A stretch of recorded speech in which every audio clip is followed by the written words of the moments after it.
चलिए अब तीसरा सीरीज लेके आए हम आपको वीवीआई क्वेश्चन सेट का। और आपके सामने है स्क्रीन पे क्वेश्चन जो आपके स्क्रीन पे दिख रहा होगा। Why does doctor Zakir Hussain call India the young state of N ancient people. मतलब डॉक्टर जाकिर हुसैन भारत को प्राचीन लोगों का फ्रेश राज्य, युवा राज्य क्यों कहते हैं। तो चलिए इसका आंसर देखते हैं हम लोग। आपके स्क्रीन पे आ रहा होगा आंसर। अब आंसर देखिए क्या दे रहा है। आंसर दे रहा है India is an ancient civilisation. Bharat एक ऐसी सभ्यता है, भारत एक प्राचीन सभ्यता है, भारत एक प्राचीन। अब यहाँ पे आप देख सकते हैं जो प्राचीन लिखा हुआ है, कहाँ पे है प्राचीन भाई?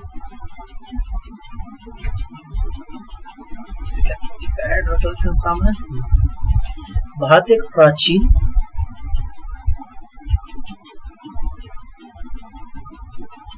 एंशिएंट का मतलब प्राचीन होता है, सिविलाइजेशन मतलब सभ्यता होता है।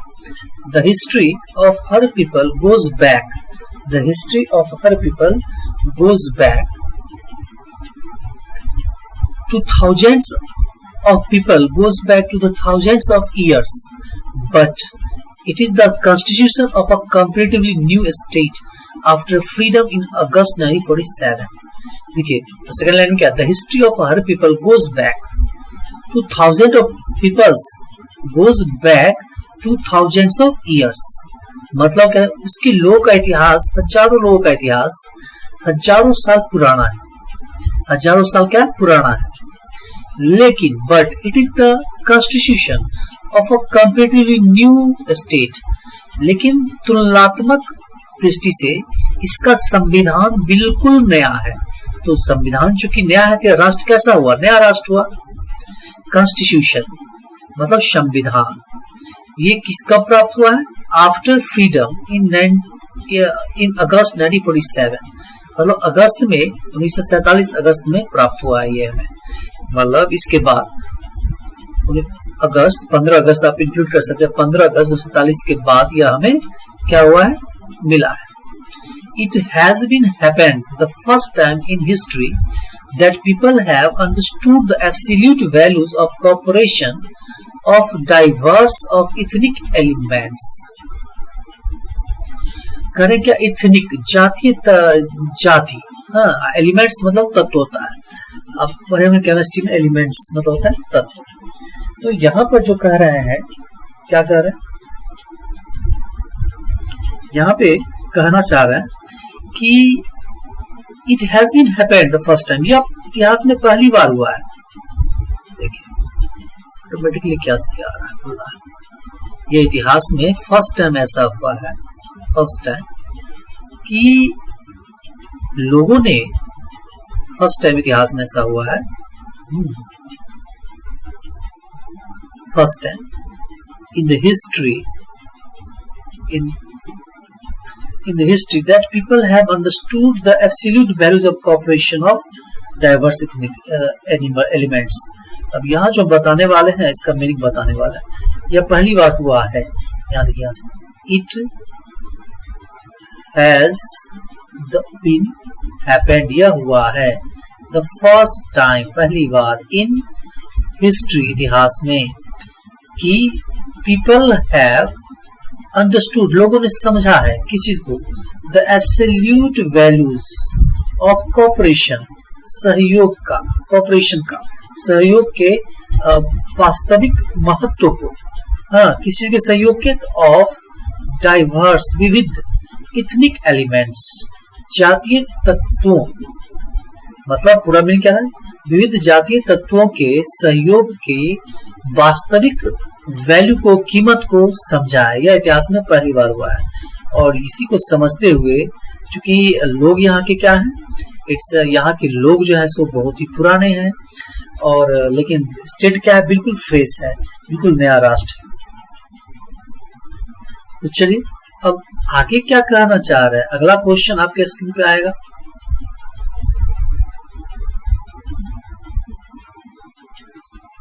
तो चलते हैं अगले प्रश्न की ओर।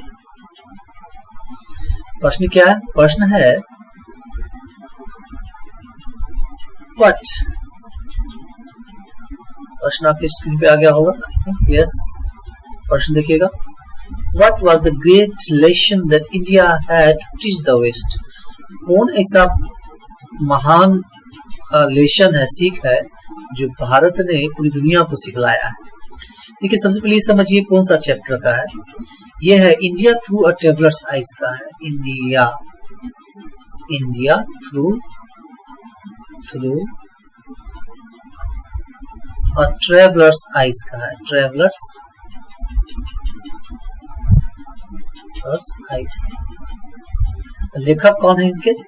पीएलएस बक है इसके लेखक। तो अब ये जो है तब बताते हैं जब भारत आते हैं और भारत की यात्रा पे, भारत आने के बाद यहाँ का जब यात्रा करते हैं, अलग अलग जगह पे जानते हैं कि स्वतंत्रता के बारे में पता करते हैं कि लोग का क्या प्लान है, और देखते हैं कि यहाँ के लोगों ने जो बाद में जाने के बाद पता चलता है, स्वतंत्र जब हो गए तो पता चलता है कि यहाँ के लोगों ने कैसे स्वतंत्रता प्राप्त की, युद्ध से नहीं प्राप्त की, कैसे ब्लडलेस वॉर किया, विहीन युद्ध किया और देश को आजाद करवाया। तो यह उनके कथन अनुसार जो लोगों को सीखना चाहिए, इस चीज को लोगों क्या करना चाहिए, इस चीज को सीखना चाहिए, वही लोगों को सीखने के लिए कर रहे हैं। चलिए हम भी सिखाते हैं। पीएलएस बक और ट्रेवल एग्यू। ट्रेवल मतलब क्या होता है? यात्रा वृत्तांत। यात्रा वृत्तांत मतलब यात्रा का वर्णन जब होता है तो यात्रा वृत्तांत होता है। क्या नाम है इस ट्रेवल का? उनके ट्रेवल का India, Bharat, through a travellers eyes, Bharat एक यात्री के दृष्टिकोण से, एक्सप्रेसेस हर व्यू। क्या किया है इसमें उन्होंने? पीएलएस बक ने अपनी दृष्टिकोण का को व्यक्त किया है, अपने दृष्टिकोण को व्यक्त किया है। एंड सेज, और कहते हैं, व्यक्त करते हैं और कहते हैं कि India taught the great lesson, Bharat ने एक महान सीख दिया है टू द वेस्ट, पश्चिम को, कि the war and killing achieve nothing but loss, कि युद्ध और हत्या कुछ से कुछ प्राप्त नहीं होता बल्कि नुकसान होता है। और the noble end is assured only, और जो महान अंत तभी निश्चित है जब सिर्फ the means to attain it, इस महान अंत को प्राप्त करने का जो साधन है, are rare of a peace, यह शांति का दुर्लभ साधन होगा। विथ इट, इसके यह शांति का दुर्लभ साधन होगा इसके साथ। एंड ऑल्सो नोबेल, और इसका अंत भी क्या होगा? महान होगा। इसका अंत भी महान होगा। ये जो है ना पीएलएस बक ने कहा है कि भारतीयों के द्वारा जो सीख दिया गया है वो ये कि आप युद्ध करके, लड़ करके कुछ भी हासिल नहीं कर सकते हैं। आप इसको आसान लैंग्वेज में चाहे लिख सकते हैं, कुछ भी हासिल नहीं कर सकते हैं। आप नॉन वायलेंस तरीके से, अहिंसात्मक तरीके से भी अपनी आजादी को, अपनी मांग को रख करके अपनी इच्छाओं को पूर्ण कर सकते हैं डेमोक्रेटिक कंट्री में। यही था क्वेश्चन, जिसका उत्तर ये होगा। आप इसे रट लें, बहुत ही बेबियर प्रश्न है इस बार के लिए। अगला question, in the poem man with hap. अगला प्रश्न है कविता है जिसका नाम है हैप्पी टैप। तो चलिए देखते हैं इस कविता में क्या हो रहा है। कहते हैं in the poem man with hap, what will happen when the poet dies, क्या होगा अगर कवि मर जाएंगे तो। देखो, जैसे कि 7 लाइन का कविता है, 7 lines, only 7 lines, short poem इसको बोलते हैं। इसको शॉर्ट पोएम कहा जाता है। अब इसमें लास्ट लाइन यही है, इसमें कहते हैं कभी जो जब मैं मर जाऊंगा तो इस सुंदरी को कोई नहीं याद रखेगा। इसमें एक सुंदरी के एपिटैप पर जो वर्णन है उसको वो वर्णन कर रहे हैं। एक सुंदरी के कब्र के ऊपर जो पत्थर पे लिखा हुआ है उसका वो वर्णन कर रहे हैं। तो चलिए देखते हैं क्या होता है इसका आंसर। इसका उत्तर आपके सामने स्क्रीन पे दिख रहा होगा। क्या है आंसर? यही है। In the poem an epitaph after the death of the poet, मतलब कविता एपिटैप में कवि के मृत्यु के बाद, his most beautiful lady will not be remembered, उनकी जो बहुत ही खूबसूरत महिला है उसे कोई भी याद नहीं रखेगा। The poet Walter de la Mare has focused on materialist beauty and inner beauty. यहाँ कवि जो वाल्टर डे ला मेयर है, इन्होंने भौतिक, मेटेरियलिस्ट मतलब क्या होगा, भौतिक, इसका मतलब हो जाएगा भौतिक, भौतिक जो साड़िक है, भौतिक साड़िक मतलब जो दिखने में जो चमड़ा सुंदर लगता है उसको बोलते हैं साड़िक या भौतिक ब्यूटी, सुंदरता, और इनर ब्यूटी और आंतरिक खूबसूरती, शारीरिक और आंतरिक खूबसूरती का वर्णन करते हैं और कहते हैं द पोएट सेज, और कवि कहते हैं कि it is the inner beauty that remains forever, कि अंतर का जो खूबसूरती होता है वही हमेशा रह जाता है, जो कर्म होता है आपका अंदर का खूबसूरती क्या होता है, आपका कर्म होता है, आपका मोरल होता है, यही आंतरिक खूबसूरती होता है जो हमेशा के लिए, आप रहे न रहे, आपका फिजिकल आज न कल खत्म हो जाएगा इस शरीर, लेकिन आपका किया हुआ कर्म हमेशा आपको लोगों के बीच में रखेगा जिंदा। तो इसी को वो बता रहे हैं इस कविता में। अगला क्वेश्चन है और आज का आखिरी क्वेश्चन है, चौथा प्रश्न जिसको आप कह सकते हैं, वो क्या है, तो वो है आपके स्क्रीन पर ध्यान दीजिएगा। हाँ,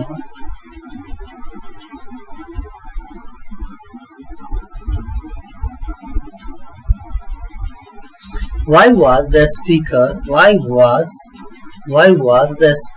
in my grandmother's house proud of living that house? कवि अपने माँ के घर में रहने में क्यों प्राउड फील कर रहे हैं, यही बताया जा रहा है। तो चलिए देखते हैं इसमें आंसर क्या होता है। तो आंसर आपके सामने स्क्रीन दिख रहा होगा और ये है लास्ट चैप्टर जिसका नाम है माय ग्रैंड मदर हाउस। तो कवि क्या कह रहे हैं, ध्यान दीजिए, कमला दास इसके लेखक हैं। कमला दास जी क्या कर रहे हैं, in the poem my grandmother's house the poet Kamala Das recalls her grandmother mother grandmother and her houses। करें क्या इसका कविता माय ग्रैंडमदर हाउस में कवि कमला दास अपनी दादी माँ और हर हाउस उनके घर को याद करते हैं, एंड एक्सप्रेसेस हर फीलिंग्स और अपनी भावनाओं को व्यक्त करते हैं और कहते हैं he was proud of living in that house. उनको उस एंड सेज यहाँ जोड़ देंगे, एंड सेज SAYS सेज, कहते हैं दैट, एंड सेज, ठीक है, एंड सेज दैट लगा देंगे THAT दैट, तब यहाँ पे ही हो जाएगा small. He was proud of living in that house, उनको उस घर में रहने में गर्व महसूस होता था, बिकॉज क्योंकि ही सी यहाँ पे ही नहीं होगा, सी होगा, कमला दास स्त्री है और कहीं ऐसा तो नहीं दिख रहा है, नहीं सी ही होगा, because she used to receive love there, क्योंकि वह उनको वहाँ क्या मिलता था, प्यार मिलता था। She got a lot of affection, उन्हें बहुत सारा स्नेह मिलता था, एंड अटेंशन देयर, और वहाँ पर उनको लोगों का ध्यान मिलता था, उनको उन पर केयर करते थे लोग, ये केयर मिलता था लोगों का, घर के मेंबरों का। Her childhood was spent under the love and guidance of her grandmother, उनका बचपन व्यतीत हुआ कहाँ, अंडर द लव, प्यार और गाइडेंस, किसके प्यार और गाइडेंस, उनकी दादी माँ के प्यार और गाइडेंस के अंदर उनका जैसो बचपन व्यतीत हुआ, इसी को वो बताते हैं। तो चलिए ये रहा आज का वीडियो, लाइक करिए, शेयर करिए, पर डे ऐसे ही मिलेगा आपको VVI, अभी 2 नंबर का मिल रहा है, एक्सप्लेनेशन भी होगा, ये तीसरा वॉल्यूम है, और इसे दोस्तों को भी शेयर कीजिए, लाइक कीजिए, सब्सक्राइब कीजिए, जो नहीं किए हैं सब्सक्राइब मस्ट है, प्लीज सब्सक्राइब कर दें और सपोर्ट हमारे चैनल को करें।